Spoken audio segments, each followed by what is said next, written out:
This has to be the right way.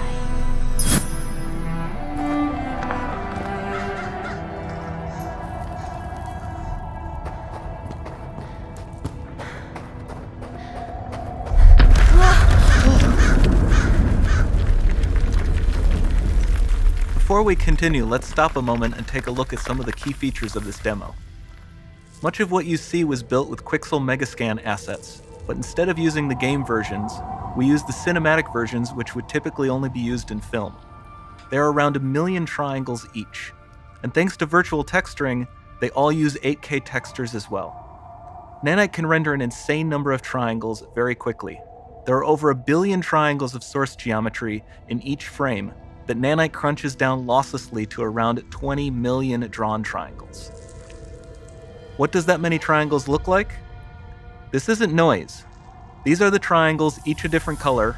Most are so small that they look like noise. Nanite achieves detail down to the pixel, which means triangles are often the size of pixels.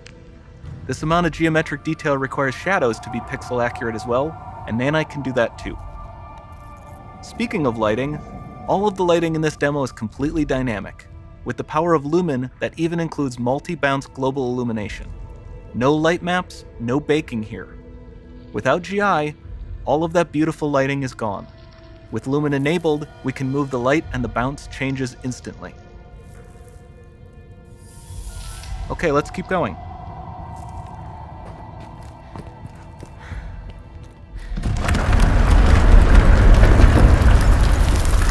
We've made some great additions to our audio system as well.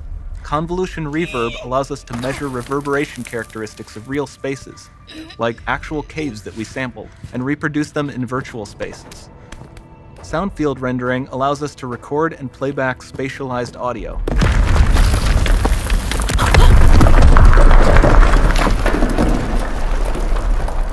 All of this adds up to a more immersive experience.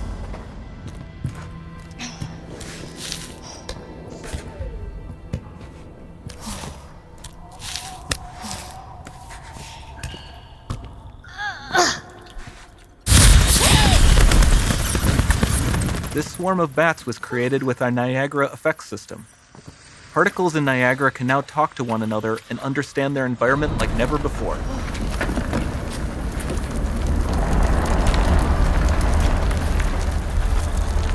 We've also added a ton of new functionality to run fluid simulations like you see in the water below.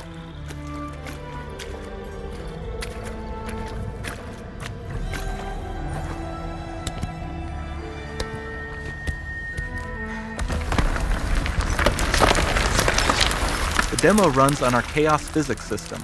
Here we are using it to accurately simulate the rigid bodies of the falling rocks and the cloth of her scarf.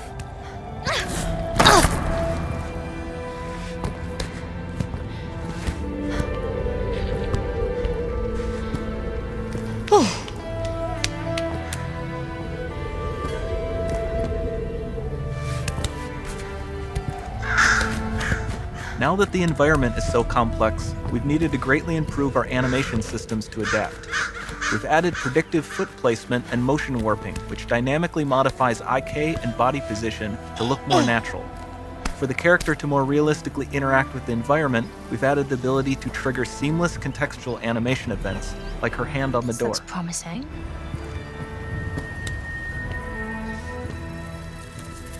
Dynamic GI is amazing, not just for speeding up iteration, but also for its impact on gameplay.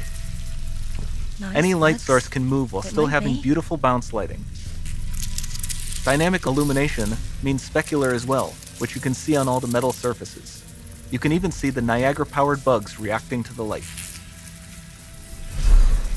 Lumen not only reacts to moving light sources, but also changes in geometry.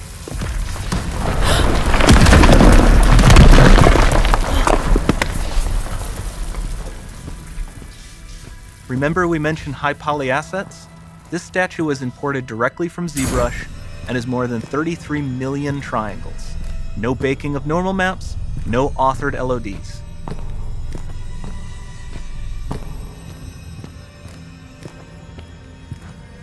And we can do more than a single statue. There are nearly 500 of that exact statue at the same detail level placed in this room, for a total of over 16 billion triangles from statues alone. Over this entire demo, there are hundreds of billions of triangles.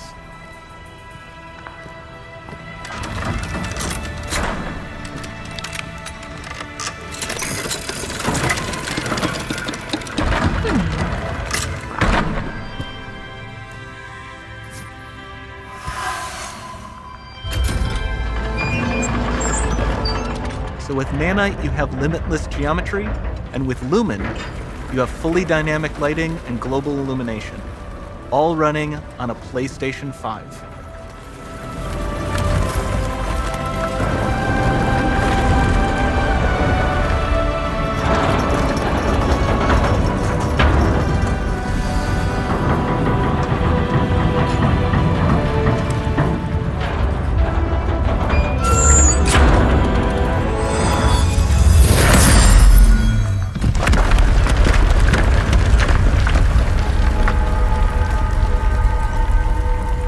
There's not much time left.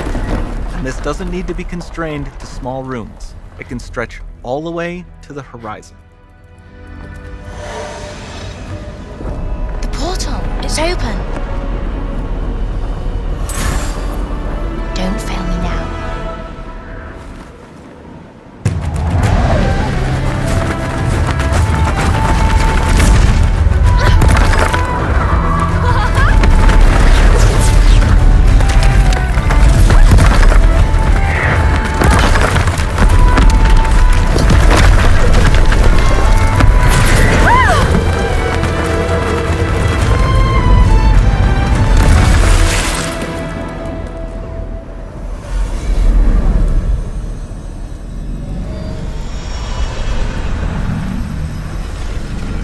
Time to see what's next.